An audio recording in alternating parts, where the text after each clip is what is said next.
All right, what I'm going to talk about today is a natural systems perspective on human behavior and what exactly that means.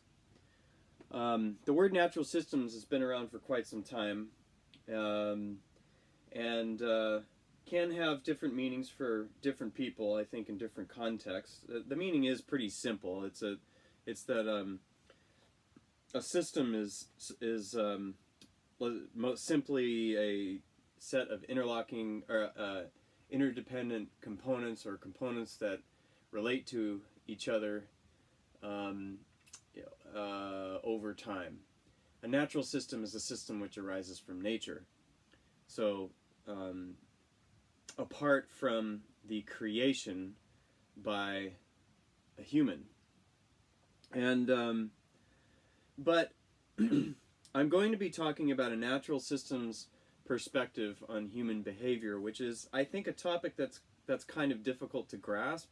And even if it's something that's easy to read about, it's something that's really very difficult to actually maintain as a way of thinking. And so, so I have the question here: what kind of system is the family? Which is actually a title I took from Polly Kasky's article in I think it was '91 in the first issue of the Family Systems Journal, or the journal Family Systems is the title, and I think it's I think it's the perfect title that raises a lot of other questions about exactly what it means to say that the family is a system, how it's a system, and it also at least it gives an opportunity for me to sort of pick apart the what it means to think of the family as a natural system, and in this particular way that I'm trying to lay down. So overall, this is this is going to be take a little bit of a broad philosophical detour from just talking about family theory, which is probably the most interesting part of this discussion. But I think it's easy enough to read about the concepts of this theory, particularly Bowen theory, and completely miss the point of what it was that Bowen and Bowen scholars are getting at when these terms and concepts are discussed. So this is going to be a two-part talk. In the first part, I'm going to talk about the term thinking systems, look at the term system itself, how we use it, and how those meanings relate to the particular shift that occurred in the sciences kind of around the World War II, but just after, in particular, at least in the literature, that falls under the umbrella of systems philosophy, which was, as in the title, mostly a philosophical as opposed to a distinctly practical set of literature or experimental set of literature. But the point was to be able to move beyond reductionistic science without while keeping a foot in the objective natural sciences. So that is that the human sciences, for example,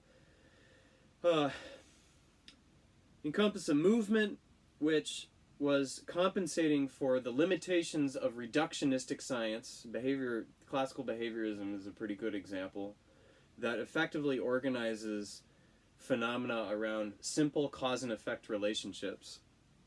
In the human sciences, we're saying, hey, that's not enough. There's a whole lot else going on here, and there's a whole lot of other problems that are not quite captured in this particular perspective. And systems philosophy, on the other hand, during kind of the same time period, is emerging as a way to tackle the most complex problems, or at least more complex problems than reductionistic science can tackle, and by laying down, and doing that by laying down a set of philosophical, or maybe even a couple philosophical presuppositions to guide the way of thinking that can tackle these more complex problems. And so I'm going to talk about what that means, and then I'm going to talk about where that body of literature kind of ends and where the natural systems literature begins. And I think that that's best expressed, at least in my way of thinking, and at least in the trajectory of thinking that I'm taking in order to describe the philosophical basis for this particular theory of human behavior. I'm going to demarcate those two bodies of thinking, of literature, with the concept of the emergent property. I think there's something in that makes that distinction clear. Again, at least in the trajectory that I'm going to be taking with this two-part talk. So I've got some examples for that, which have worked a couple of times in a couple of when I gave this presentation before. So we'll see how that goes. And then I'm going to talk about a couple of examples of natural systems, in particular, just to solidify the way of thinking that is guiding this type of research, and not necessarily the concepts themselves. But this whole first talk is about the way of thinking that's underneath, that's forming the foundation for this theory that I'll get more specific about in the second talk. So that will pretty much be the end of the first one, I believe. We'll see how far I get. And then in the second one, I'm going to get more specific into what this way of thinking looks like when we talk about family, and in particular through the lens of Bowen theory. And I think that this two-part presentation is really aimed towards getting at the nuts and bolts of what makes this particular theory, what sets this particular theory and its philosophical foundation apart from the clinical mainstream. Not that they're completely separate, but that I'm trying to be able to differentiate between the two in order to make it more clear what is similar and what is more separate. And I think that this presentation gets right at the heart at least my understanding of how that works. So in the second part, I'll be talking a little bit about just some key concepts for the theory, and then also my own effort in developing an app to someday, some generation in the future, produce a scientific model of the family in particular. So Bowen, just in a video that he recorded in the year he died, he's saying that systems thinking is thinking broadly. Families absolutely love that. They get terribly intrigued with a broad way of thinking instead of, I'm going to change you to how I think you ought to be. And I think that that's an interesting statement. I also think it's fairly self-evident that the next one is quite a bit more nuanced and I think more difficult to grasp. But this is Michael Kerr, who is a close associate of Bowen, and he's saying, we demonstrate against war as if we understand the causes of war. We could just as easily demonstrate against schizophrenia. And what this is saying is not necessarily that it's not saying don't demonstrate against war, don't, that sort of thing, and do this other thing instead. It's not doing that. The point he's trying to make is that we tend to take the most complex problems, or maybe even as problems become more complex, and particularly with the most complex, we tend to develop oversimplified understandings of their nature and the solutions for them, which is understandable considering our limited emotional and cognitive capacity. And then we act on those decisions, and we act as if those assumptions are accurate, understandably. But then we do that for long enough, maybe so that we forget that we made assumptions, and then we forget that the problems are complex, and that there are often innumerable interdependent factors which give rise to these phenomena as problems. And I just love that quote. I think it's quite poetic. So then, what we're going to talk about here is systems thinking as a way of approaching complex problems, and what that entails. And to do that, I think we have to get into the word system a little bit. So we're all using the term all the time, but what is it that we actually mean, and what is it that we're actually missing from from what systems thinking classically in our contemporary time frame means? What is it that we're missing here? So what are some of the ways that we use this? I just came up with these. I thought, well, we might say that something's a cultural system. That makes sense. There's a lot going on there, so maybe it deserves the term, and we have to get to know that whole system, and maybe also if we're working with a parent-child dyad clinically, that's a system, and then but it's also part of a family system, and that's part of that social system, and well, but there's all these support systems, and there's a legal system, and a educational system, and a penal system, and the weather system. It's like, okay, so there's a lot of different meanings to this word. So why does this matter? I mean, I think that when we when we have so many meanings that for a word, then it loses its distinction. If there is any distinct meaning to be had, then spreading it thin is gonna erode from that original distinction. And there is a distinction I'm trying to make here. It's not the only distinction, but there's one in particular I'm trying to make. So this is Kerr again, and he's saying that the way a therapist thinks about what energizes or drives the process that they observe in a family will govern what they address in therapy. Many family therapists, for example, talk about the family being a system, but they have many different ideas about what makes the family a system. What I think is the two words here that are interesting for me is energizes and what. What energizes or drives the process he sees in a family. So we're already starting down a particular path here, into a particular meaning for a system that I'll get into a little bit later. So I just came up with these ideas of what is it. So we're using this term. And it's used in all these different ways, and so what are some examples of those? Like, it could be a group, it could be just a bag of baseballs, for example, that are together, and together they form a whole, for example, but they're not, how they interact is not really super important. Or it's just a thing, it's a complex whole that we're going to apply a label to.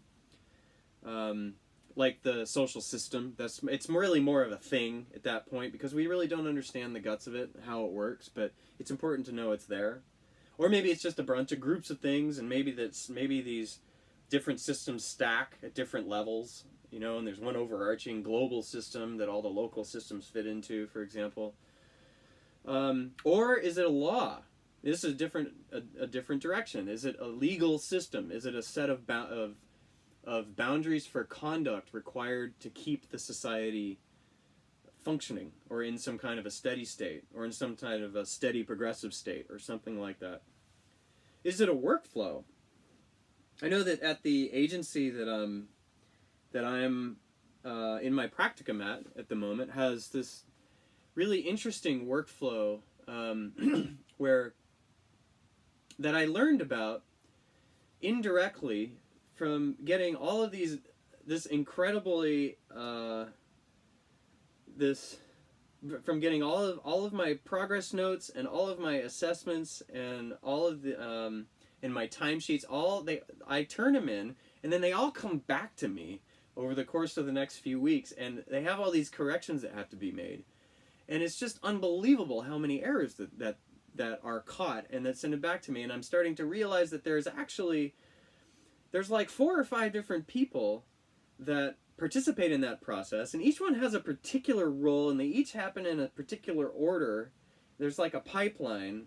I guess there's maybe 4 and maybe 5 if you count my supervisor, and sometimes there's even another supervisor or 2. That anyway, there's what I'm noticing is that there's this evolving, this intricate and naturally evolving workflow that is a system in the sense that it's a systematic set of corrections that ensures that our paperwork is done at the highest quality. And I have this sense, in order to keep the lights on, and it's for a funding source, so it has a purpose. It has an organization to it that's distinct, and I think it works pretty darn well, because I can't believe how many of the corrections that I get back. It's amazing, and boy, I had no idea how poorly equipped I was to deal with paperwork after having a career in computer science, where I could just keep everything on the computer. So that's a different kind of system, Is it? And then there's a theoretical system. I mean, that's a different thing. It's a qualitatively different animal. That a theory, a scientific theory, let's say, is a set of ideas which have relationships and predicts something. So that has a different purpose, if you will, from the workflow, for example, or from the legal system. The legal system is a set of boundaries that is kind of like a corrective force, and a theoretical system is something that guides our thinking about a complexity or a phenomena that was at least at one point not understood. So there's a lot of different meanings here. This is just off the top of my head. You can find similarities with these, but I think the distinctions are what I'm trying to, the differential distinctions are the ones that I'm trying to point out. So, okay, so what does all this mean?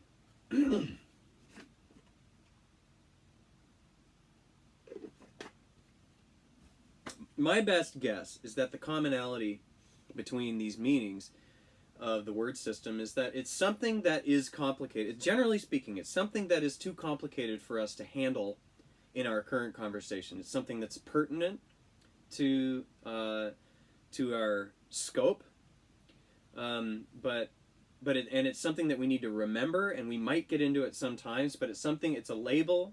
It's like a group of things, or a thing that we just need to kind of put over there and in our minds at least, and be able to identify. For example, it's like we're working with a parent-child dyad, and that's a really important place to work, and we know that there is a family system. But exactly how that family is a system is not necessarily covered, I think, in our thinking most of the time, at least conventionally. And, it's like every now and again we get to know that there's a person over there, and they kind of interact with this dad, and there's a little bit of a history there, and they have these cultural properties, and there's a little bit of a process in the culture, and so there are these sort of vague relationships with our parent-child scope, but exactly how those relationships function is a completely different conversation, and an interesting one, an important one, and I think that systems thinking gives us a way to get into that a little bit better and be more effective in dealing with more information and broadening the scope in order to make better decisions that in particular are more efficacious over the long term, because they can because they take into account more of the context, of the pertinent context of the problem. We all know family's important, but exactly how is it important? And how is it important scientifically? So systems philosophy comes up in the 40s and the 50s, and then all of a sudden there's all this family research going on, and there's all these new facts about the relationship with the individual and the family occurring, not just in the particular strain of thinking that I'm going to focus on in here, but kind of all over the map. I mean, psychodynamically, and I mean the whole family therapy movement. that came afterwards was, at least from what I've read and been told, a pretty incredible force. So there's a lot of interesting things going on there. So, but systems philosophy, apart from family systems thinking, systems philosophy and science in general appears, and it makes this particular shift. It's saying, hey, reductionism isn't good enough. You know, we can't predict the weather, which is where some of the original discoveries for this came from. We can't predict the weather with reductionistic science, where we get down to the most basic laws of physics and know how they affect the particles, and then we can somehow map out every single particle of a cloud, and then use that to predict based on the past data we've got to predict the future data. That's not really practical. It's not practical at all. It's not actually practical at all. But there is a way that we can step deeper into these complex problems. And that is by, instead of focusing on the parts of the system on their own, i.e. reducing a system into its parts, focusing on the processes which define the relationships between the parts. And the presumption there is that the processes of a system, maybe in particular natural systems, I'm not sure, but at least the processes in a system are definitely simpler. It's a simpler object of focus than trying to understand every single piece of a system, like the mind-body system, understanding every single organ simultaneously with every single particle that makes up every organ and all the quarks that make up the particles, etc. But just focusing on the relationships between the parts and what predictable aspects, what is predictable in those processes. So it's a figure ground shift from just the what of the system, the who, what, when, where, rather, of the system, to exactly how all the who, what, and when, where relate to make the system. And so in a sense, what I'm saying is that from this perspective, a system is the relationships between the parts. The relationships in particular being the processes. If it's something that is changing over time, which I think is probably an accurate way of looking at the term system, is something that has a temporal dimension that behaves, then you're necessarily going to look at the relationships as processes. What are the processes which define all the parts, or define the system and relate the parts? So that's what the systems philosophy literature is saying. It's like, hey, you know, if you've got a complex phenomena, you can make better longer-term decisions if you understand how it behaves and how the interdependence works. Not just that it is interdependent, and not just making a holistically philosophical claim to say that body and mind is a whole, and body's mind is a system, and the nation is a whole, and we are all one, and we are all connected, and we are a part of all of life, or that the earth can be seen through a holistic perspective, like Gaia theory, for example. Those are compelling, and I believe them. But it's another thing to start getting into the details of exactly how that is so. And exactly how that is so in a scientific way that can develop some kind of theory that has some degree of predictive power. And so the systems people are interested in an objective reality, which is, for example, one shift that, in terms of human behavior, that the humanistic movement did not take necessarily. So we have these sibling perspectives on the human problem, because I'm interested in human behavior in this, and the behavior of all of other life, but I'm interested in human behavior in particular in this presentation. So we have these two perspectives on the human condition and the human problem, or human problems, that are compensating for reductionistic science, and in different ways, because the systems approach is I think by definition trying to keep a foot in objective reality in particular, and so maintaining a relationship with the natural sciences. How that is done is a nuanced discussion, a nuanced point that I'm trying to make in this presentation as we go along. exactly how that's done in the systems sphere, not the human sciences sphere.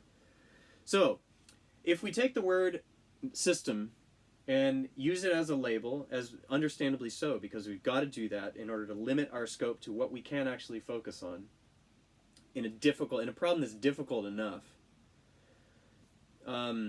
like mental illness or some kind of behavioral or conduct issue in a client or in a parent-child client dyad.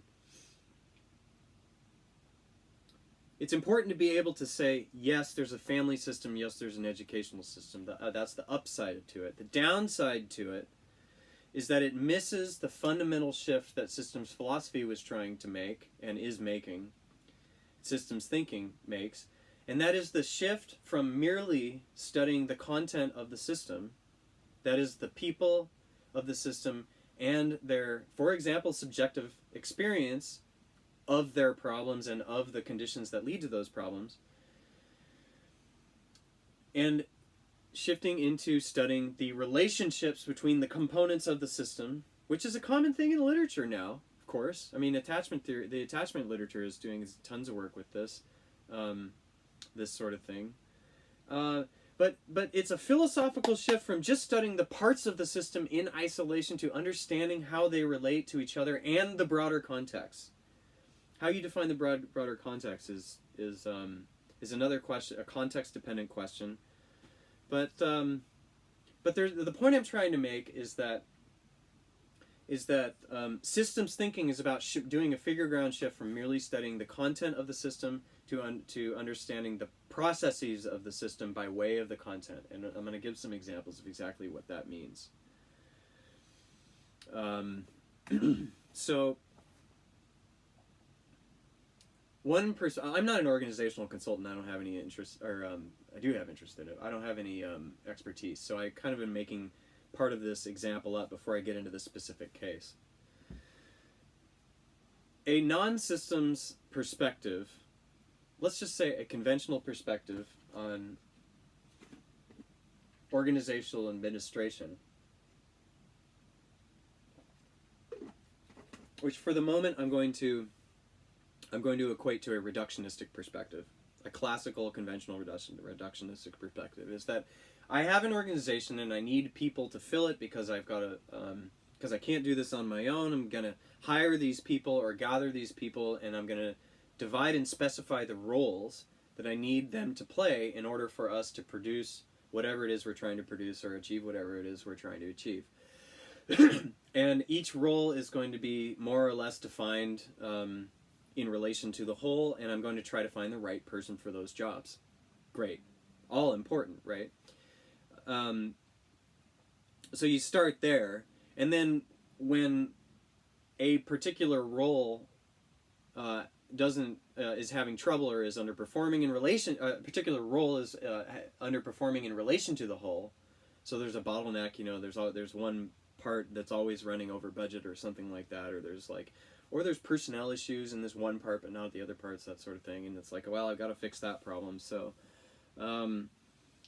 I think a reductionistic way of looking at that might be to try to find a better person for that role, for example. It's like swap out the person.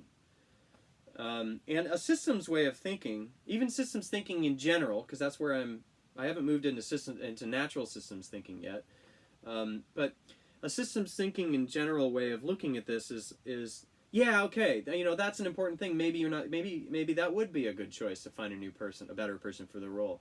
However, we might take a little bit more of a sophisticated and temporally oriented way of looking at that particular problem of underperformance, or however you want to define it. So then you're like, well, okay, so what's the rest of the details? When does it underperform? Are there times when they do, and does how does that role relate to the other roles? And maybe there are factors which are one degree of separation. Maybe there's another person that interacts with this role, and there's something about the reciprocal relationship between those two that influences the fact that this problem role is a problem, is underperforming.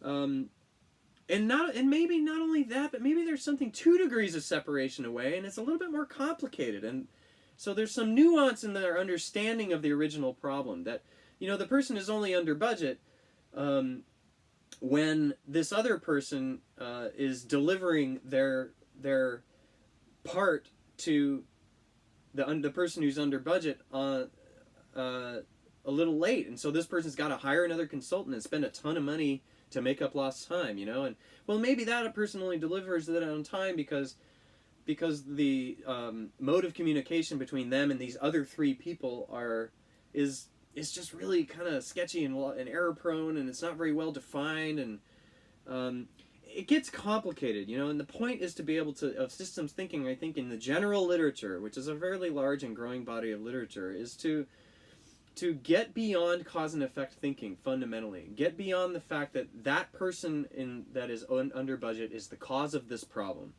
And not only that, but even if when we're expanding our scope, to still not fall into the trap of saying, oh, it's actually the fact that the next person's not delivering on time, so it's their fault. Maybe we should just get rid of both of them. Maybe we should just get rid of the one. And then, apply a fix to it, an intervention, if you will, and say, well, we're just going to replace this person, or we're just going to fix that communication problem, and then we're going to go away and assume it's solved.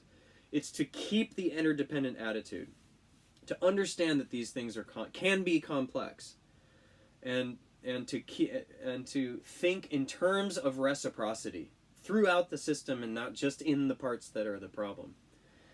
So this is a difficult thing. It gets us into fuzzy territory. I think it's a fundamental evolutionary challenge to be able to do this, because we necessarily, particularly when we're anxious and when we're overburdened, we narrow our focuses and our focus to simple solutions to complex problems, or to problems in general. I'm hungry, I need food, as opposed to, boy, I wonder what I'm going to do with my life, and how is that going to lead to, my kids doing better, and what does that mean for society? There's 2 different modes of thinking there, and the former, gall, I'm hungry and I need some food, is a pretty narrow cause and effect way of thinking, and it should be, because things need to get executed. But if we have the time to take a deeper look, then the systems perspective can help us with that. So that's what systems thinking is about. I think that's the core of systems thinking, I think. So here's an example of how that might look, or at least what this is. I think that this Buddhist systems methodology project that Gerald Migley had is a good example of that general way of thinking systems. And so what he's doing, he's a systems philosopher, and he's one of the most prominent systems philosophers, as far as I can tell, out there. He's a very well published academic at the University of Hull, and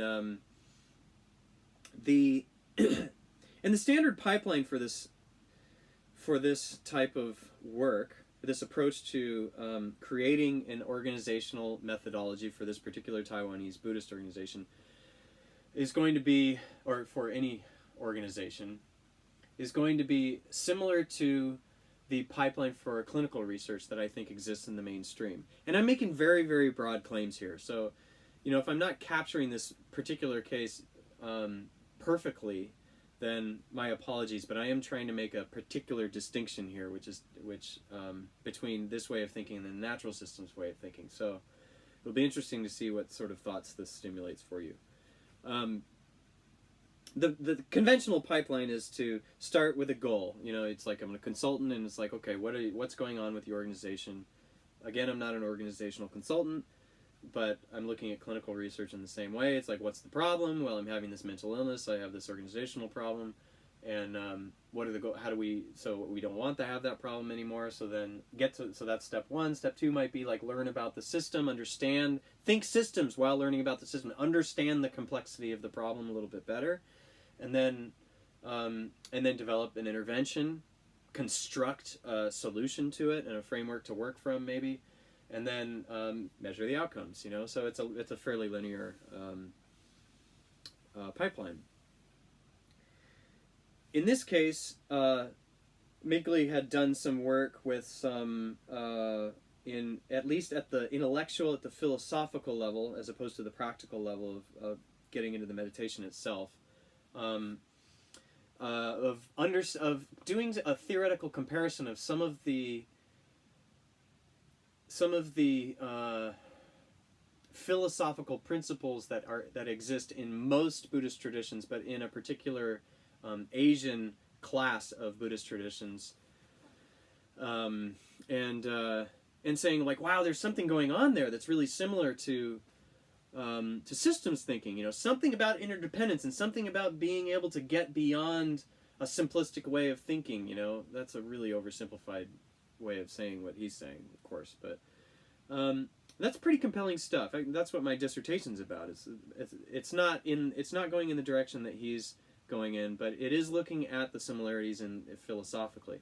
And so, to the best of my knowledge, the idea behind this Buddhist systems methodology was to put together at least a culturally sensitive systems methodology that could serve this organization a little bit better, and it seems like they had some success with that. It had something to do with getting into the morality or the moral precepts that are presupposed in the nature of life and a deeper sense in reality. That is a fundamental tenet of this organization, ethnically at least. So that's an important thing. Okay. So that's systems thinking in general. It's a gross oversimplification, but again, I'm just trying to make a particular point about natural systems thinking, which is something a little bit different, at least in the way that we are taking it in this particular theory that I'm going to get to. I think that bifurcation starts with, instead of just getting into the consultation role, as we do in our mainstream clinical training, starting with therapeutic a priori assumptions, presumptions, that this is the right goal, for example, or that we understand the nature of the problem, and then moving towards intervention early. Instead of taking that role, it's taking a huge step back into the study of the problem as the problem phenomena as something which emerges from natural processes.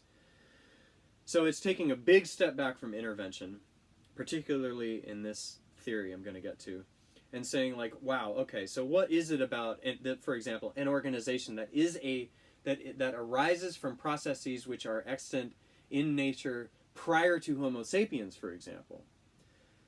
Something that, what is it about this that, for example, that emerges from factors in us that are common to the rest of life, or that, as opposed to just the factors which are unique to us?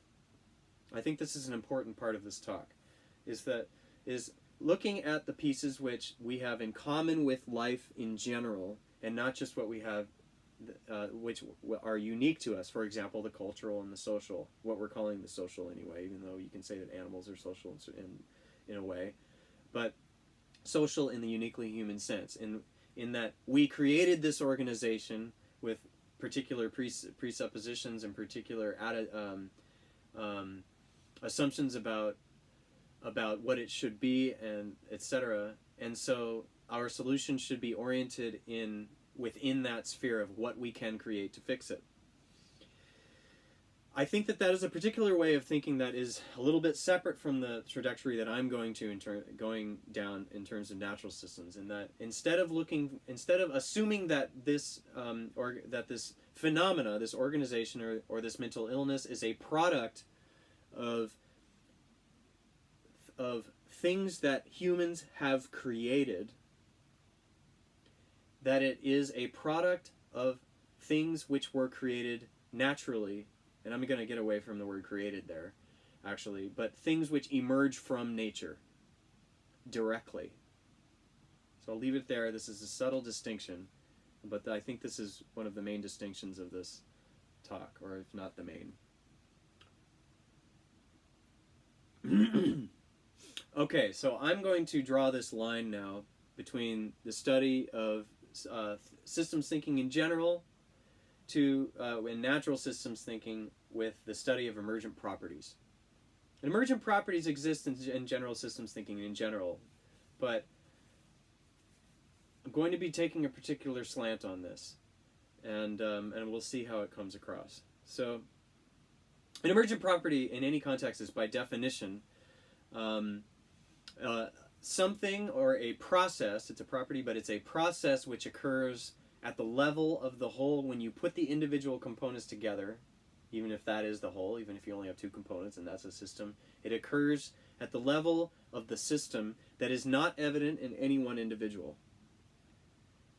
So there's an example for this that I came up with, that if you took a tire and you went 400 years into the past, prior to anyone's knowledge of cars, of automobiles, and you got the most brilliant people in the world together, and you got the most intuitive and oracular beings together and said, okay, let's just try to figure out what the behavioral characteristics of the whole of which this is a part are from studying this piece. I don't think that they would do too well.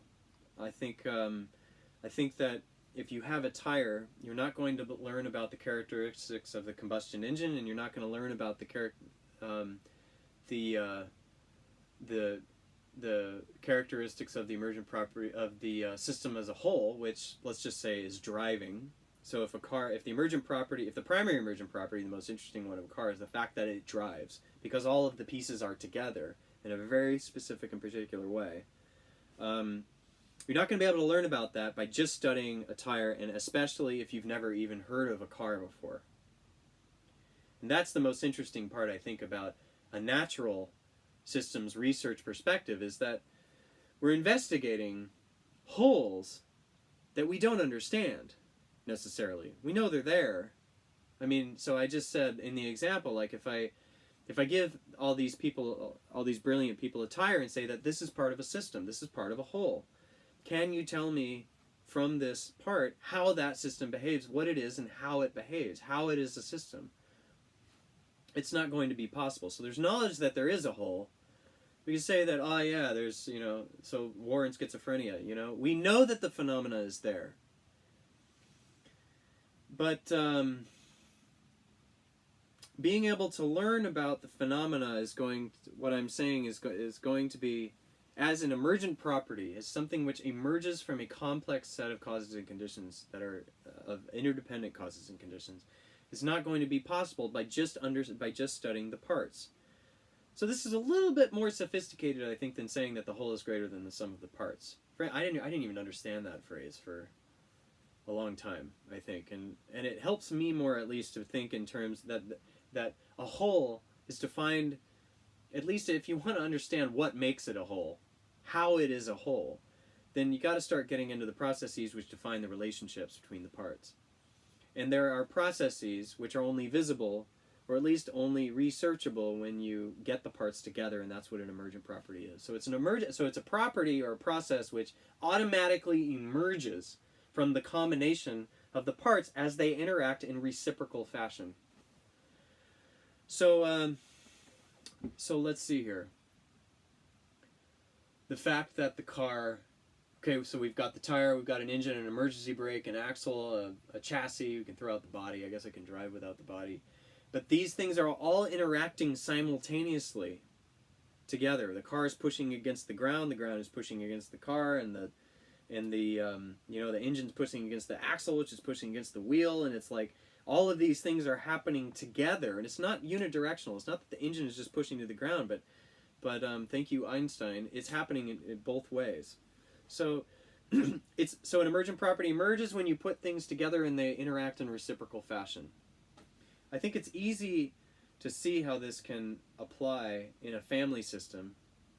Now we're getting into how the family might be a system, and that there are things that occur when people are in interaction, and not even just together, but the fact that we have evolved in that way naturally, that there are behaviors, let's just say, that occur as a function of the relationships and not of the individual. And so those behaviors are going to be, and not only that, but the behaviors which are observable at the level of the whole are going to be emergent. as a product of the relationships between the parts. So I'm right now saying that this is a fact of nature, that the fact that properties emerge as a product of reciprocal relationship that cannot be learned about by just studying an individual part in that relationship is a fact of nature. I'm not saying that in the sense that we created cars. So I'm putting that in the non-natural sphere, even though in the grand scheme of things, I think it's all natural.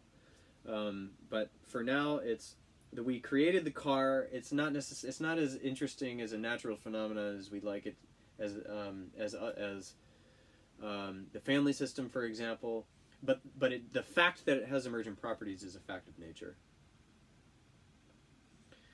So this is the beginning of complexity science. I think it's at least the focal point of an important focal point of complexity science, which began with the study of chaos. And I'm going to get into a complex system in the next slide. I don't think I need to get into chaos theory necessarily, but it's an adjacent, if not overlapping, field. And I have on this slide, it's a gateway to the function of humanism within natural science. When I originally put that in this slide, I think I had something in mind, and I think it's probably premature to go there. But I did place the humanistic movement and complexity science, or at least systems thinking in terms of human behavior, as adjacent sibling responses to the limitations of reductionistic thinking. So maybe we'll talk about that in the next talk. I'm not sure, but I'm just going to let that line sit there, because I really do believe that what I'm getting at here can be the gateway to the function of the human sciences within the natural science, without abandoning Enlightenment ideals, for example, without abandoning a foothold in an objective reality and in natural science.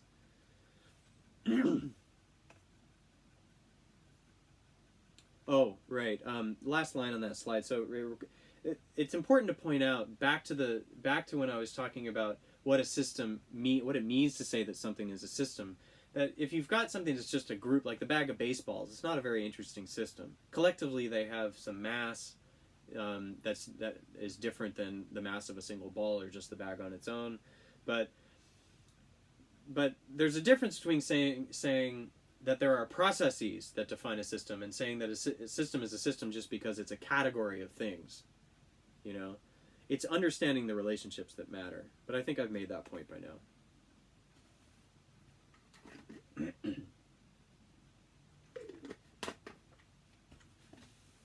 So I think this is the most intellectually difficult and sophisticated, but difficult part of this presentation, especially if you're kind of just interested in, if you're more of an experiential type and a therapy-oriented person, then this is going to be, this might be hard, but this is just the crux. I know I'm a bit of a left-brainer, but I think this is fun. So after this, it starts to broaden out, and we're going to get closer and closer to family in particular. But, so, this is a video. So a double rod pendulum, I think, is the simplest, I'm just going to start it, is the simplest example of a chaotic system that produces practically unpredictable behavior, yet that emerges from a basic mechanistic deterministic machine. So a double rod pendulum is a simple pendulum, like in a clock, that operates on, has a very simple formula or scientific model that determines how it works. Basically, its behavior is a function of the friction between the air and the object and the hinge. They have friction in the hinge, and then the gravity, which is creating the movement in the first place. When you hold up a pendulum and let it go, it's the gravity that's creating the motion. That's a pretty simplistic way of looking at it, but that's the essence of it. So a double rod pendulum is where you take a pendulum and then you stack another pendulum on top of it. So you take the output of that original formula that predicts the location of a pendulum over time, given a period of time and a certain starting point, and you stack that another version of itself on the end of it. It's the same formula, actually. So you have two identical formulas that are where the output of one is going into the other, but the output, or rather the characteristics of the second one, are also feeding back into the first one because it's connected, because it adds additional mass to the overall system. And so this is a great example. I'm going to start it again. This is a great example for when chaos emerges. Chaos is order and disorder at the same time from a simple machine, but that has this sort of living personality, if you will, oriented, organized property to it. That is that the output, the overall output of the machine, which is the end of the pendulum, so the white line is just tracking the end of the second pendulum, has a completely different character, this fluid character that and fairly unpredictable character that emerges from a simple, absolutely deterministic machine. So this is determinism and non-determinism occurring together, and this is the essence of chaos, is that you can have, in a single phenomenon, you can have both order and both disorder, yet at the same time, it is all ordered. Well, I shouldn't have said the last part, geez. Anyway, I think you get the point. And so if we want to understand this phenomena overall, we might develop a scientific model that tries to describe the behavior, and we already have that model. It's actually in the first slide, and all this is saying is that it's two pendulums that that interact with each other in said fashion. It's a formula that predicts the exact locations of each pendulum, given a certain starting point and a particular range of time, etc. So there's a distinction here. So in this we can see the figure ground shift between the content of the system, which is what we're used to, I think what we're maybe biologically more programmed to focus on, and just certainly what we're culturally more programmed to focus on, and academically in our primary education we're trained to focus on the content, which is the output of the system, or the content as in the size and the weight of the pendulums, that sort of thing. But the process is more difficult to grasp, and the process is the function just at the beginning of the video that defines the behavior and predicts the precise behavior of the system. It's the scientific model which defines the system. It says, given a certain starting point and amount of time that passes, it will be in exactly this position. So there's a separation here between content and process that I think is a bit different than what we're used to seeing in, it's a bit different in the way that it's put across, that it's understood in mainstream clinical thinking, because you can have well, I'm not going to go into an example. Actually, that'll make it too complicated. But this is to make the distinction that we can focus on complexity if we look for the process, if we try to understand the mechanics and the simple rules, supposedly simple rules, which define this system, and that there is predictability in this system, even though what we can usually only see is the content. So if we took the double rod pendulum part out of this video and only showed the white tracking, the goal then would be to say, well, what is the formula of the thing that is giving us this output? And that is an unbelievably difficult task. But that's what we're trying to do with family, and that's what this family theory that I'm going to get into later on is saying, is that there is a formula in this family that it does, that we don't have it perfect, but we've got it down to a certain degree of predictability. There is a predictive power in this formula. There are processes at the level of the whole family that are actually predictable and can account for quite a large amount of the variance in the individual behavior. So that's a pretty darn broad, bold claim. That's a pretty darn differentiating claim from that pulls apart of a lot of our most basic and deeply rooted instinctually and culturally perceptions of ourselves, I think. And I think to be able to understand the logic that gets there, you have to start to pick apart the mechanics of what makes complexity work, how you can find predictability in these complex phenomena, and that there, or at least that the notion that there is predictability in these complex phenomena, that the world is ordered, a primary supposition of natural science and science in general, well, natural science, and then the second presupposition, thank you Laszlo in 1971, great article by the way, it's called Systems Philosophy, that the second presupposition put forth by systems philosophy is that the world is organized as a whole. The world is organized, but also that the world is organized as a whole, that there are predictable, that there are ordered relationships between the parts of complex phenomena. So this is going to be a video of the researcher Ian Cousin, who is a pretty incredibly intuitive and systematic researcher of collective behavior in particular, and other collective variables like collective intelligence. He publishes articles like we write emails, to the best of my perception, because I can't really keep up. But he can pretty much do this entire presentation in about 5 minutes, maybe 10. But I've got a little video here of him talking about this stuff and the type of research that he's doing, and really getting into the guts of how biological behavior emerges from collectives. And their response. Oh, and I think I've got to do the video, the audio here. Oh no, I'll edit that later. Okay. Are extremely fast. It's like a blur when we watch it.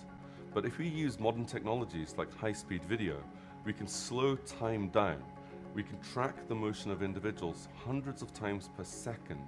And we can then use computational techniques to understand how each individual takes in this complex sensory information and then translates that to movement decisions in, fractions of a second. There you are. You're scared of something here, eh? Yeah, exactly. That gives us, for the very first time, the data we need to try to understand how the emergent collective behavior arises from the interactions among the individual components of the system. The technology we're developing here is like building a microscope to see inside these collective systems in ways that we couldn't before.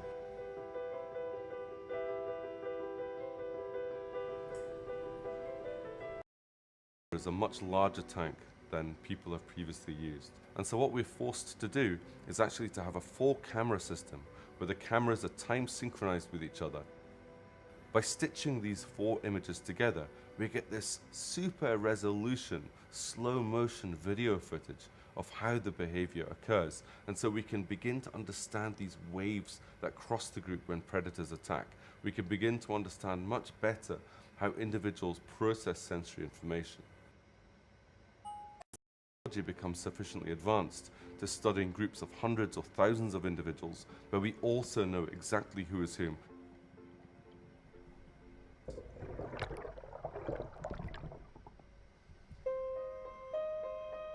One of the things we've discovered looking at animal collectives is ignorance, or being uninformed, can actually be a very positive thing.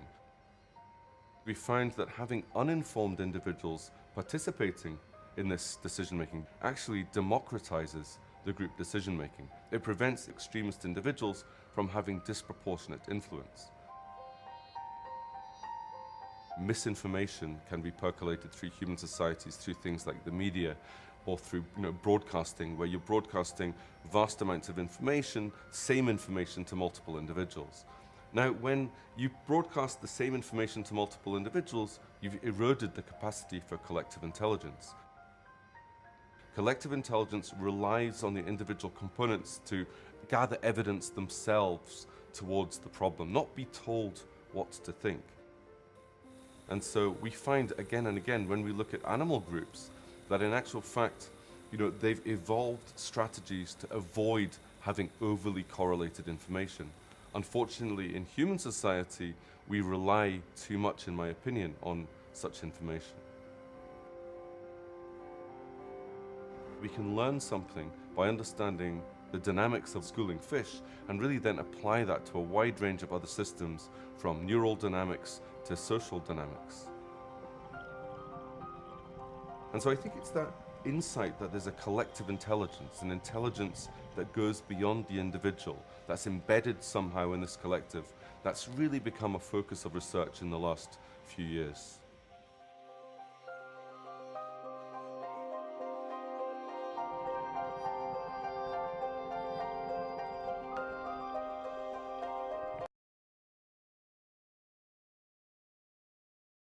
What is interesting about what he's done, I think, is he's as shown in the video, he's tracking these individuals with video technology that he's developed, and trying to figure. And what he's trying to do is, at least in the collective behavior model, in the for example, the fish model, which is the one I read the most about and saw the source code to, he's trying to just figure out the rules which govern the emergent properties which occur in those schools of fish. So govern the behavior of how is it that the school moves in this particular way, and how is it that it ends up in these interesting particular formations with presumably no centralized authority that's telling them to do that. So for example, there's two of them that I remember. Well, there's three, but there's one of them is this milling pattern, which is a fairly stable sort of circular pattern that quite a number of species, as far as I've seen, get into, not just fish but other land-born species. They get into this sort of pattern where they're following one another in a circle. And another one is where, and we'll see a video of that in a second, where a predator is going to come in at the group, and then they have a particular evasive maneuver that they make, and it looks like it's all sort of coordinated, maybe not so much in my mind actually with the evasion, but they all come back together, and then they end up in this in particular steady states again over time. And so what he's trying to do is find out the rules that make all that work. How is it that the collective behavior works? What are the rules that govern these individuals, basically? And is there a centralized authority, that's telling them all to do that? Is it planned collectively, or is it something that just emerges? And so he's developing computer models where it's like, well, you're going to program a fish to do X, Y, and Z, or maybe just X, Y, and then you're going to copy that program and just kind of send them all into a tank and cut them loose, and maybe send a predator object through there and see how they behave, and see if you get these emergent behavior. See if they naturally end up in that milling state again, or see if the evasion maneuver does resemble in some way the actual behavior, without telling it to do that. And so it turns out that the fish are all basically acting on their own. I think, and the birds are doing the same thing. And you've got they're all acting on their own, and they're all basically just trying to maintain a comfortable distance between themselves, and then a larger comfortable distance between them and the predators. And that doesn't capture the totality of the collective behavior of these systems in all of their states, but it does get at a few particular characteristics, which help us understand a larger amount of the variance in their behavior, and maybe a significant amount of the variance in their behavior overall. So I'm going to show a video of just the same basic rules, behavior. with one obvious addition. When a predator attacks, get out of the way.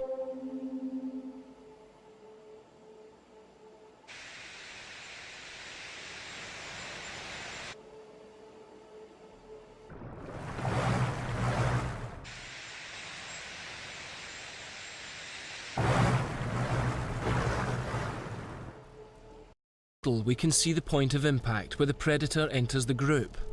Just here, the rules are broken and individuals scatter away from danger.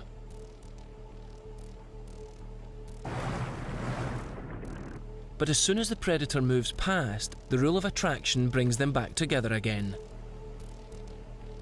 This constant splitting and reforming looks like the group thinks as one, but in fact it is no more than a collection of individuals acting selfishly to protect themselves.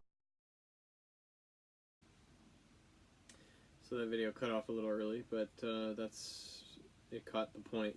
And the videos are incredible. You know, it's really amazing to be able to link the kind of the beauty of those collective, emergent collective behaviors, and the idea that there's something going on that is coordinating this sort of thing, and that we might learn something about ourselves from these is a pretty interesting prospect. So I want to add also that while we can learn about one system from another system, which is something I'll get into in a second, that the specific concepts from one model, from one system, do not port 100% to another system. So if we're learning about our own collective behavior by learning about the collective behavior of the fish, for example, or the bird species, or ants, or whatever it is, it's not necessarily saying that we evade predators in the same way. There are going to be some similarities, but there are also going to be a lot of differences. But there are the principles that underlie this. There are the philosophical presuppositions that, for example, there isn't necessarily a centralized authority that's telling them to do this, and it's saying, okay, now you go here, and you go here, and you go here, and then, okay, now come back, and there's nobody doing that. There's no queen fish, or kingfish in that sense. And but there are properties which emerge as the result of the complex interdependent reciprocal relationships, which are all occurring concurrently in the entire system, and that we can learn from that. And we may have a degree of similarity, conceptual similarity, with different species. So collective intelligence is an interesting variable. That one of the things that is generating a lot of research at this right now, and a lot of very interesting research. Basically what it's saying is collective intelligence is the degree to which groups can make effective or correct decisions together. And so you might experiment with this. Some of the research that I read had to do with group diagnoses. For example, medical diagnoses. If you get a bunch of residents together and have them try to get an experiment where you know the correct diagnosis for a particular patient, and give them all the data but not the diagnosis, and see how well and how quickly they make the decision, for example, and then compare that with an expert that's at the top of their game and at the end of their career, and they've been doing it forever, but they're working on their own, and see how those compare. And then also see what are the factors that increase and decrease collective intelligence in the group sample. And so what Cousin was saying in the video was that one of the things that helps with increased collective intelligence is where each individual has a degree of autonomy in the way that they're gathering their own information and the way that they're informing their contribution to the group. So, and I'll get into an example of that in the next slide with a bee species, with the honeybee species. But an interesting thing about collective intelligence is that it doesn't necessarily, or at all, I can't remember, but it doesn't at least necessarily correlate with individual intelligence. And in fact, sometimes it has a counter correlation. It's negatively correlated with individual intelligence. So there's something that happens at the level of the group that where individual intelligence sometimes can get in the way. I know in the fish model, it works best if, well, I don't know that there's much variance in this actually, but the collective ability for the fish school to evade the predator works best when the individuals are looking out for their own interest. The reciprocal interactions are most efficient collectively when they're holding out for their own interest. And the way that I understood it was that there's one thing to say there's strength in numbers in an uncoordinated system. For example, if you've got, what was it, the Civil War? Revolutionary War? I can't remember. You've basically got the front line, everybody's got their rifle and they just shoot at each other, and it's really about who's got the most people. So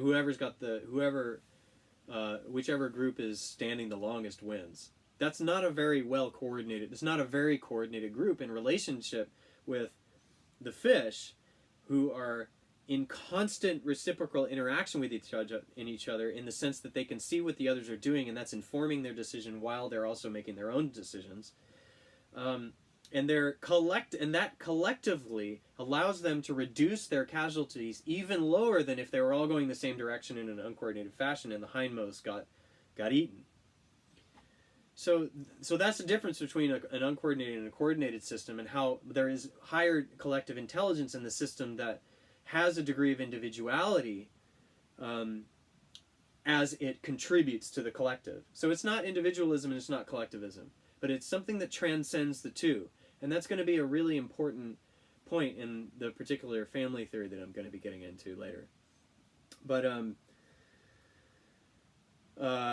yeah, so uninformed individuals are increase collective intelligence in the sense that they go out and get their own information and then bring that unique information back to the group.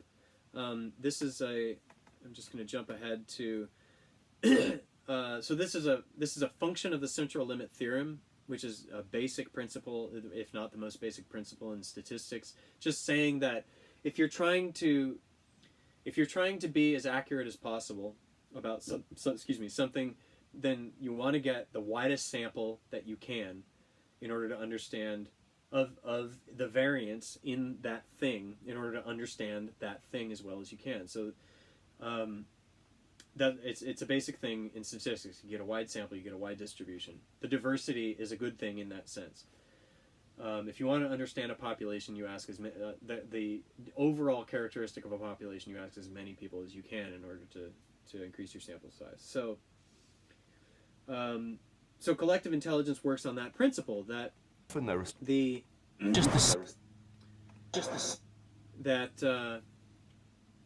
you want the individuals to go out and do their own thing. In order for the group to function the best, you need the individuals to actually be individuals. So I was just thinking about in a family, in one way I'm at least visualizing it for my own use is that a family may be a system in the sense that it is a coordinated set of limbic responses.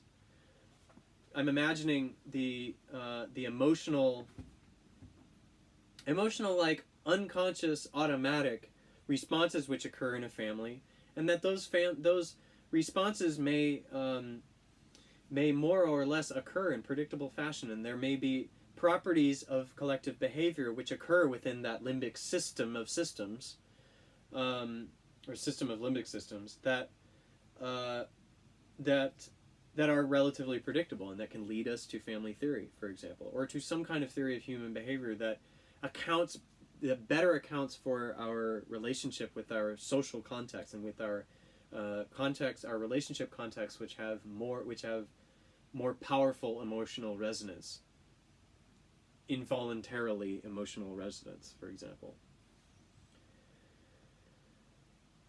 Resonance, determination, I don't know. I could probably switch that out with a few different words, but yeah, so interesting stuff. All right, so an example of collective intelligence is going to be Apis mellifera.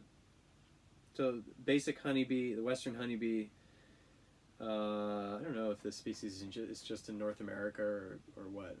I guess it's western. I don't know what western means. I'm not an expert on this, but what I do know is that, so these are the nests, and so they use this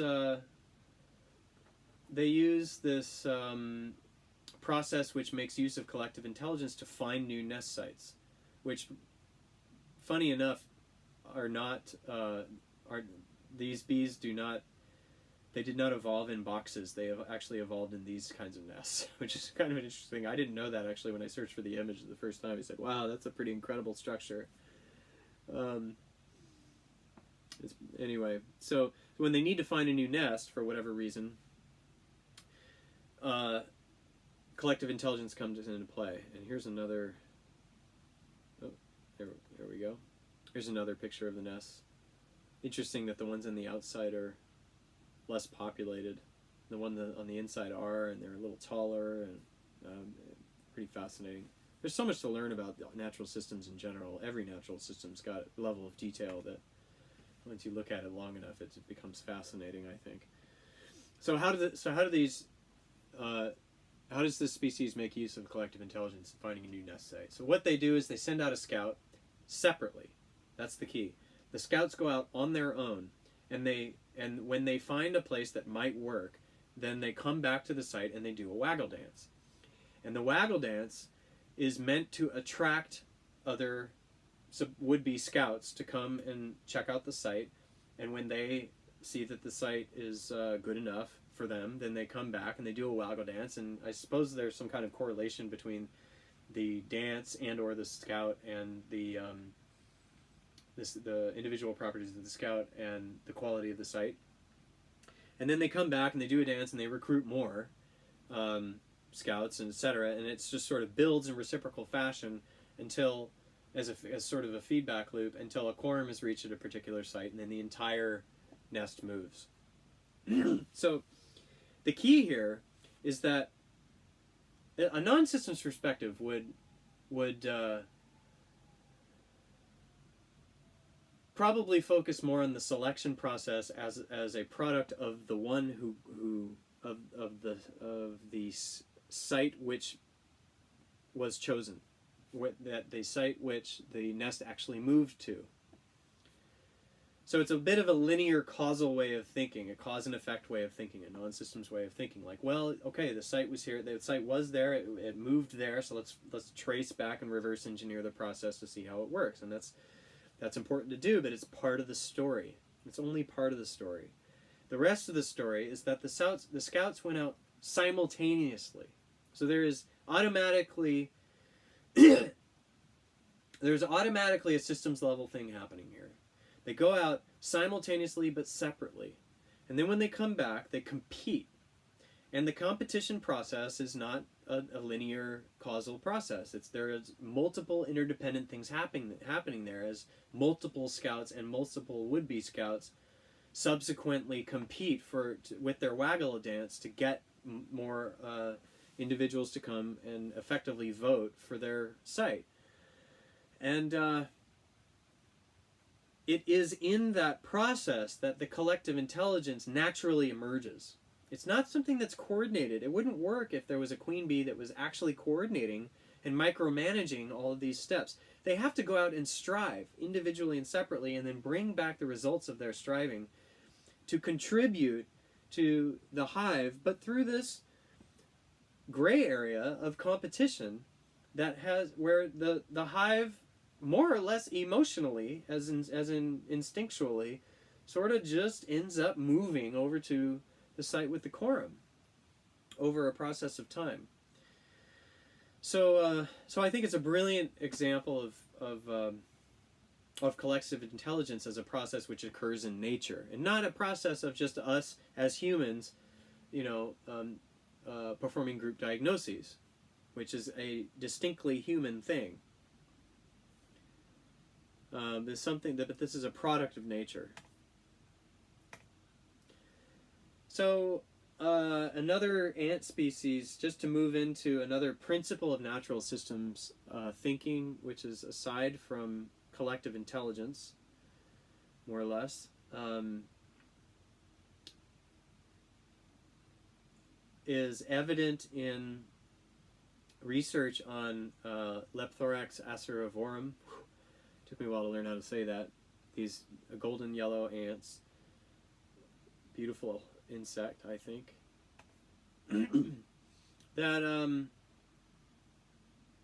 So there's something in this research which has been, there's research on the way that the colonies communicate with each other since at least the 70s. But again, it's when systems biologists like Cousins are starting to look at the collective behaviors, and the aspects of this communication process which occur from a systems frame, so collectively. And one of the things that's interesting about this is that you can take, if you're just studying, for example, the selection of the bee nest from a linear causal framework, it's really hard to take lessons from that and transfer it to other domains, other species, and other problems of complexity. But when you start taking the systems perspective, you're thinking in terms of principles which are starting to become more or less universal. That there are maybe isomorphic properties which exist in more systems than the one that you're studying, and there are some, the deeper you go, and the simple they become, and integral they become, that exist in all systems. That was, at least philosophically, where systems philosophy began from. It started from the philosophical presumption that there were, or assumption that there were, isomorphic properties that occurred in all systems, and that it was about learning, it was about developing common language or a common way of thinking that could unite the study of all these different systems, and that systems thinking was the conduit through which that the theoretical conduit through and philosophical conduit through which that unity of knowledge would occur. And maybe that it was the only way that it could occur, maybe. So anyway, so an interesting thing about all of this natural systems research, and again I'm coming back from that philosophical sphere that the general systems theorists, I think, generally stayed within, and that my example of with the Buddhist systems methodology, I think, is informed more by. And so getting back into nature, and so what I'm saying is that there are, let's actually get into the nuts and bolts of how that is so as a factor of nature. How is that so in natural systems themselves, and that a way to study that sort of thing might be to actually start with natural systems as opposed to the philosophical presumption. Just start studying natural systems, and then the similarities will naturally emerge, and that someday a natural integrative theory may emerge from that, a grand natural system theory as opposed to a general system theory, which is more maybe philosophical and classically was actually mathematical as opposed to based on direct observation. But a natural system theory could emerge from all of those different research domains. So this is where things start to get really, really interesting and practically spiritual for me. I mean, it's the fact that we are all connected is a pretty darn interesting idea. I'm just going to jump ahead to this next slide, actually, because I think that having this first really helps. So this is a slide. This is actually the way that I visualize these particular cases, in fact, or the way that I visualize is like the starting point for visualizing the way that my mind and body and all the things around me are connected. That there are processes which occur in natural systems which more or less follow fundamental rules. Which follow fundamental rules and more or less manifest them in the same way, I should say. So this is an example of a tree branch and a lightning phenomena, a series of lightning rods, and a river delta, and then veins and capillaries, arteries. I guess, I don't know. I guess they're all red when they're in your body. So I don't know what it is, but I'm not a doctor. But anyway, the point is that there is something that is making these bifurcations occur. And there's something that's making, and there's even a reverse process of that sometimes, where there's these convergence that occur. But they all look kind of the same. There's something there. There's something to this in nature. How that is so is the question. Understanding how that process of organization works is what I'm getting at as understanding the predictability that underlies these complex and sometimes practically unpredictable phenomena. And I think that these beautiful images are they're a beautiful example of this. So this is what I mean by isomorphic properties occurring across, residing in, manifesting in across natural systems. So here's an example of that, of one place where some research is occurring, where you can learn about one domain from research in another domain because you've got common principles which unite the two. So this is actually again, this is a bit old now. It's almost 20 years old. Oh my God, that's 20 years ago. But the principles hold that studying this... Oh, I lost my presentation. Looks like it crashed. One second. That studying this species, or rather, let me start with the specific. So, again, it's the Western. It's this ant species, and that when one ant has this stimulatory, I can't remember the details, but one ant has a stimulatory sort of vibratory response to something, and then the next one picks it up.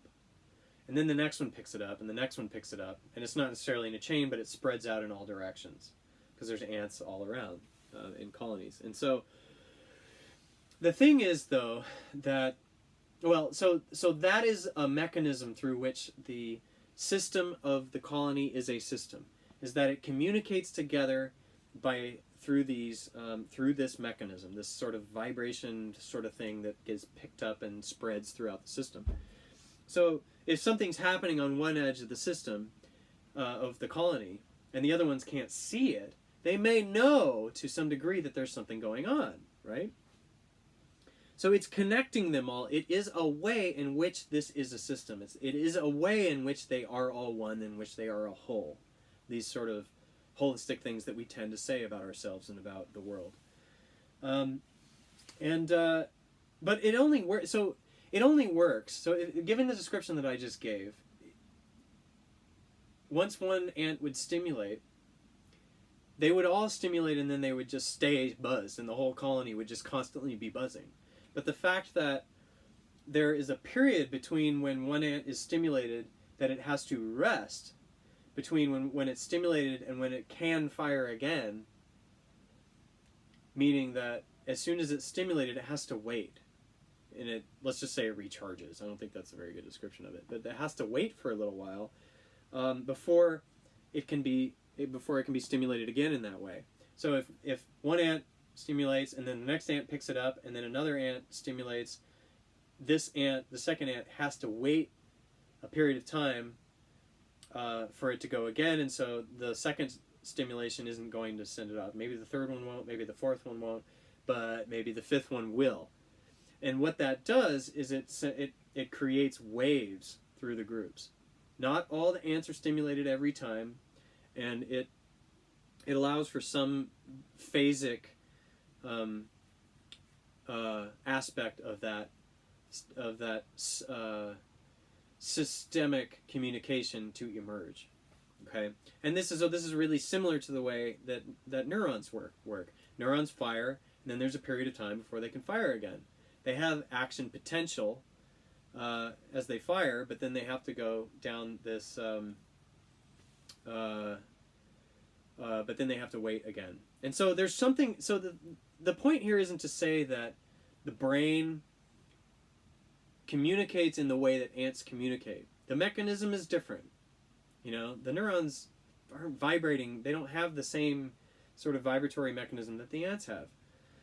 But what is common are the organizational principles which underlie this phenomenon. I can draw something that is a bit more than an analogy here and say that it is organized in the same way, and it has emergent properties which occur based on those similar organizational principles. And it's the organizational principles which I think define systems thinking in the way that I'm laying it down, and which are it's important to be able to separate those principles from the way that they manifest in a particular system in order to understand this family theory that I'm going to get into in part 2 by the looks of the time.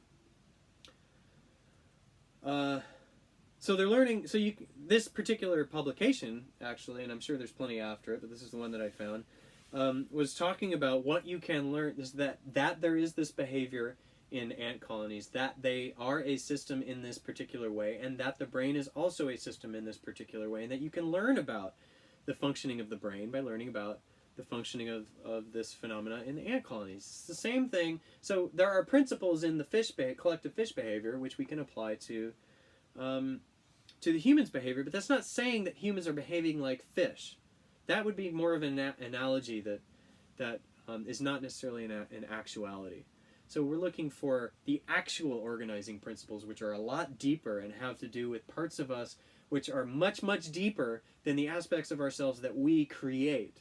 For example, the organizational, with the organizational consulting example, approaching it as a social phenomena, as approaching an organization as a construction by humans, would not necessarily have a clear distinction between the organizational principles which unite all aspects of life, and to some extent non-living systems, with this particular phenomena that we're trying to solve. And so we're going way deeper than the last, let's just say 2,000 years of cultural history that we have, or 4,000 years or even 7, if we're going to go back to some of the Asian subcontinent or something like that, of cultural history that we have, assuming that accounts for the majority of our behavior, that accounts for the majority of the variance in our behavior. And instead, we're going to go deeper and look into, and take the assumption, at the very least take the assumption that our behavior is governed more by the aspects of ourselves that are more basic and have predated our own species and maybe most or all of the species on this planet. That there are deeper natural laws guiding us that unite us with the rest of nature and also account for for more of the variance in our behavior. So I'm just going to jump back to this slide for a second. I'm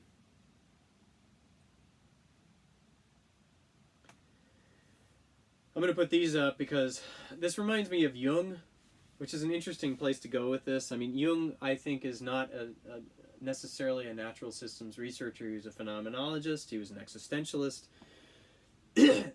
Comparing those two different philosophical domains, let alone theoretical domains, is a difficult and maybe impossible task, and maybe just not a very useful task, at least to try to provide a complete comparison. But there's something that he did, I think, that's unique among psychology as a theoretical, as a field that generates comprehensive theory, integrative theory. And what he did that Freud was different from Freud was saying that what is oldest in us is mostly unconscious and is basically an out of control animal. And I think that makes sense. And I think that there's plenty of that in the family theory that I'm going to get to. But Jung was saying, now wait a second. I think that there are aspects. I think that what is oldest in us is the most sophisticated. It's not just an out of control unconscious animal, but that it has been around for eons. It may even predate life, but particularly in the sphere of in the timeline of life on this planet, that there are organizational properties and mechanisms which exist at that level, which are far older and far more sophisticated than what has happened in our known cognitive and cultural history. And so, and of course he's saying that those images, or those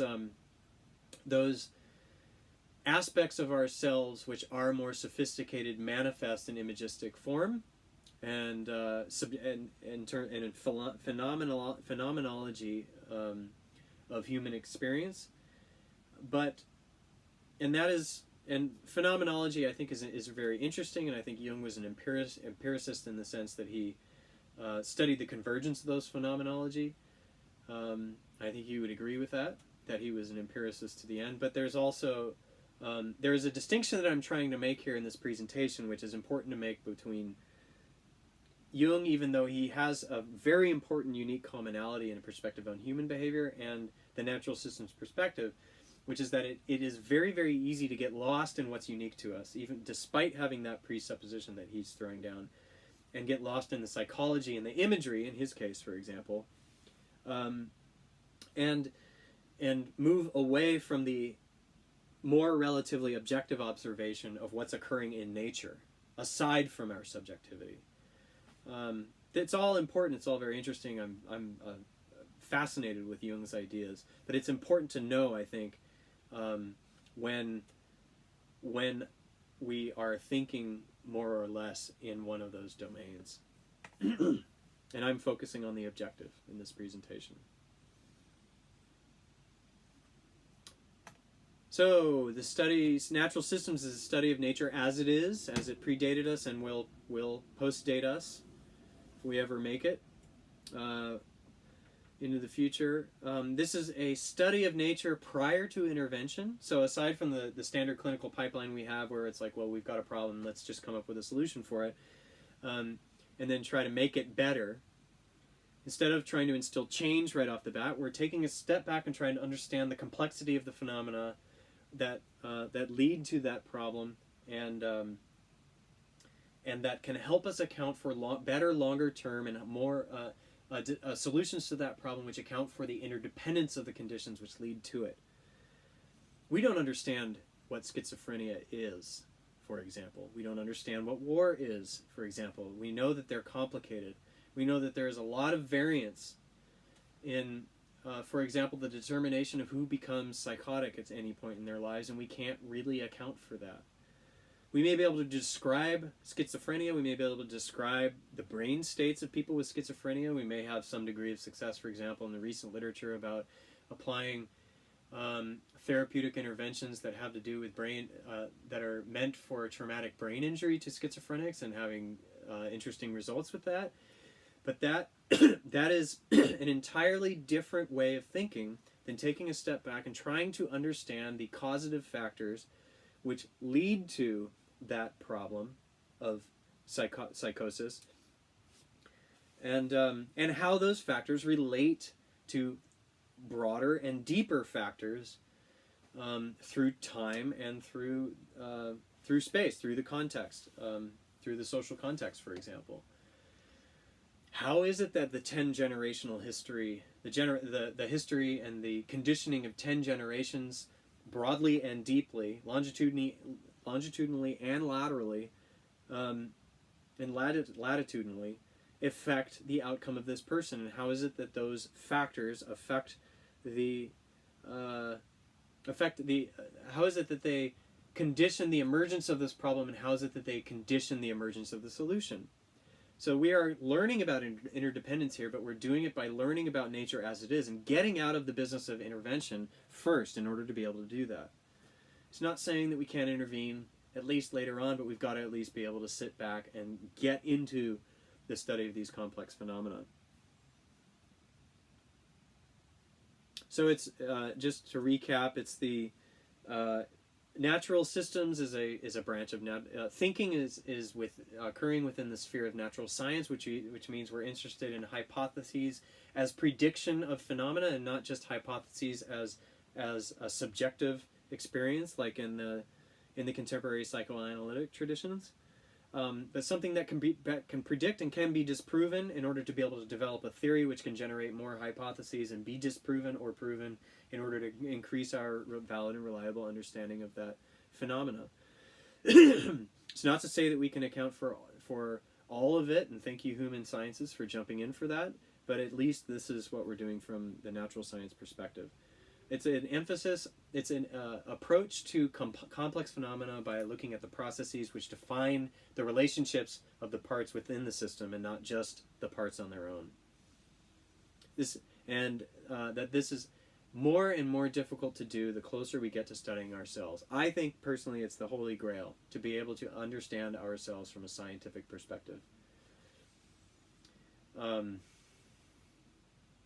that's because we have so much confirmation bias. I think it's the ultimate goal. I think it's the ultimate human challenge to be able to understand ourselves, as opposed to only being able to understand the natural context from which we arose. So it's fun stuff. All right. So that's basically the end of it. I'm going to jump through. Here's the milling pattern. This is a demonstration of the milling pattern which is occurring in these fish. I'm just going to jump through a couple of pictures, and then I'm going to give a very just a 1 slide or 2 slide introduction to the family theory to whet the palate for the next talk. But so this is the milling pattern. This is a relatively stable, steady state that is an emergent property, which is not programmed in any one individual, but that each one of these fish is simply following their own program to maintain an ideal proximity with their neighbor, and that simple. There are surely more things going on for these fish, but that rule accounts for the emergent, at least most significantly, the emergence of this collective pattern. So it's a beautiful example of emergent behavior that can be modeled and can be understood using a scientific model. And then I love this slide because it's a collection of primates that just illustrates how much we have in common with these animals. And it's one thing to say that that all life is interdependent, and it's one thing to say that our well-being is impacted by and also defines the well-being of the other species on the planet. These are things that I believe deeply. I'm not only believe, but I think, well, no, let's say that I believe them deeply. It guides my thinking, it guides my emotional relationship to my work. But it's one thing to say that, and it's one thing to believe that and have a sense for that, and it's another thing to start getting in there and figuring out exactly how that's so. And understanding exactly what we do have in common and what is different between us and other species. And of course, in this presentation, I'm focusing on what's in common with other species. And I think it's difficult to do that, but I thought this is just a wonderful picture to be able, image to be able to illustrate that. Systems occur at all levels. Each species is a system, and they comprise a system, and they have specific relationships which comprise their relationships with the systems around them. Bronfenbrenner's model, by the way, defines contexts. It defines that they are systems, that they are interrelated, but doesn't go into the detail of how they're interrelated and exactly how the exosystem influences the mesosystem, for example, or the individual. And that's the best we've got. That's what the APA is adopted for the multicultural as the bedrock for the multicultural perspective on therapy of clinical psychology. But we don't have at least the understanding of the relationships between the systems and exactly what makes those the systems. It's basically a what and a who and a when and sometimes a where. It's not necessarily the how, and the how is so often left out and so difficult to grasp that this presentation is meant to try to pick that out. So there are systems at all levels, all the way to the universal. Okay, very briefly, and then I'm just going to conclude with some thoughts about humans. So now that we have kind of a philosophical starting point, a very, very basic but I think important philosophical starting point for observing ourselves and learning about ourselves as a product of nature, and from the perspective of not only systems thinking but natural systems thinking. So what about us? So there's only one collective behavior study that I could find. This was in 2016. I got on Google Scholar, and I did my best to find a collective behavior study that studied our own collective behavior, and I found one, which is pretty interesting actually. They took YouTube videos of crowds of mosh pit crowds and heavy metal concerts, and they actually did see the milling pattern, then the gaseous vortex pattern, which is kind of where everybody's relatively in place, but they're not. But there's no collective pattern happening, or anyway, it's just a different state. they did see those things, and it is a fairly naturalistic observation, I think, because they didn't set up the experiment. But why is there this field is exploding in other areas, but there's only one collective behavior study that I could find for us in terms of proximity oriented behavior anyway.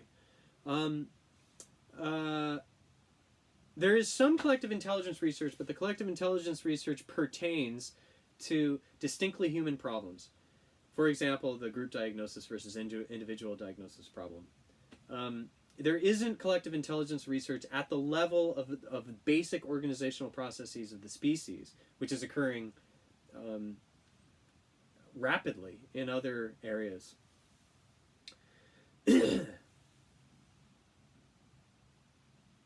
Yeah. Okay. So Murray Bowen, who formed the theory which I am most interested in and defined the perspective on human behavior that I am most interested in, was somebody who was he was a psychoanalyst. He was the lead resident at Menninger's, the lead psychoanalytic institute in North America at the time during the 40s, and he was more interested in science than therapy. Was convinced that psychoanalysis was not going to become a science, and I think a natural science anyway. And I think Freud was fine with that himself, from what I understand. But fine with the distinction between natural theory and his theory of subjectivity. But anyway, Bowen was saying, hey, this isn't going to work for me, so I'm going to go to NIM, which is newly founded, had a lot of money, and that's where a lot of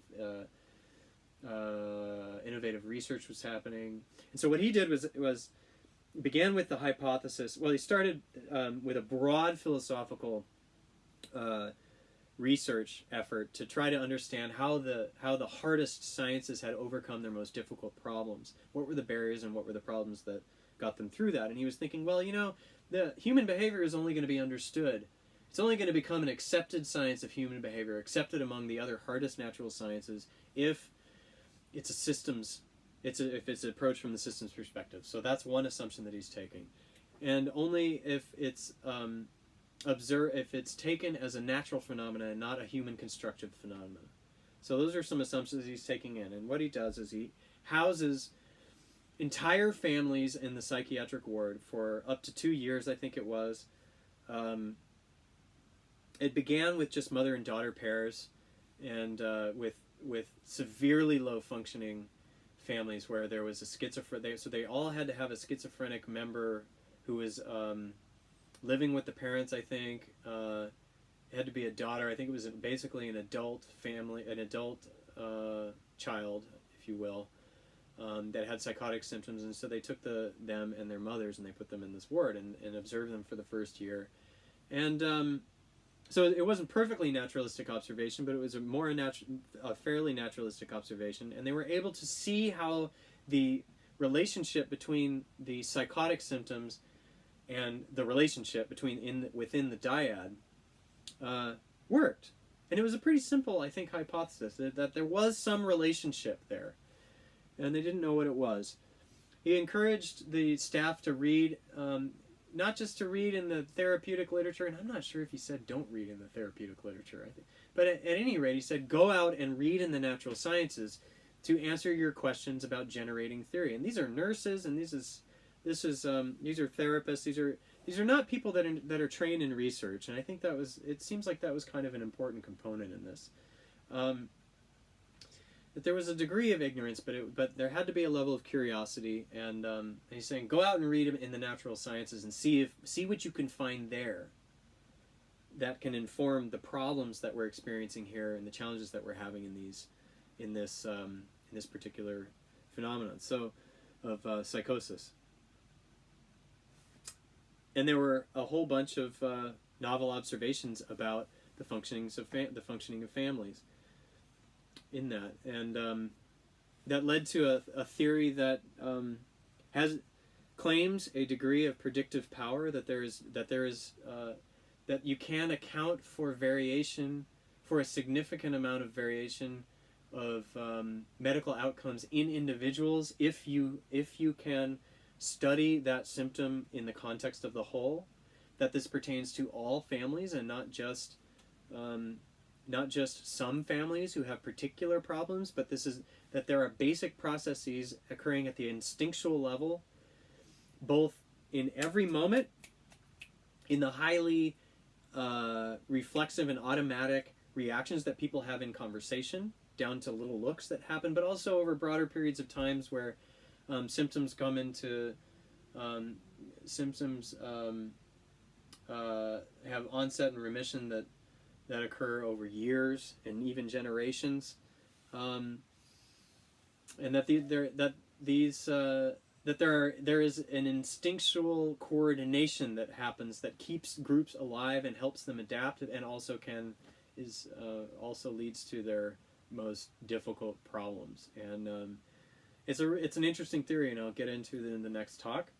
But I think that this one is a particularly important introduction to do, because it's easy to go and read about that theory, and it's easy to get the concepts. And I think that the concepts themselves existed in the family therapy movement and exist to large extent in the clinical field today, at least in name. But I'm going to make a strong claim and say that they are not represented accurately in their entirety, because in the family therapy literature, and don't seem to have been understood in the family therapy movement, because they generally were broken apart, like the concept of triangle and concept of differentiation and that sort of thing were pulled apart from each other, more or less, and from their original context and from the original philosophical basis, which I was trying to describe here in this talk. And when that happens, they lose their efficacy, and sometimes can cause trouble. It can cause damage, actually, because this is coming from Michael Kerr, actually. I like his wording on it, but it's like when you take these particular ideas that I'll talk about next time, the particular concepts of the theory, separate them from each other, and also separate them from the basic assumptions about human behavior, which are different from the assumptions which found the clinical field today and always have. And I'll get into that. But then you lose the concept itself. And so we'll get into that and exactly what that means. And I hope that you enjoyed this, and I hope it made sense, and it was informative. So thank you.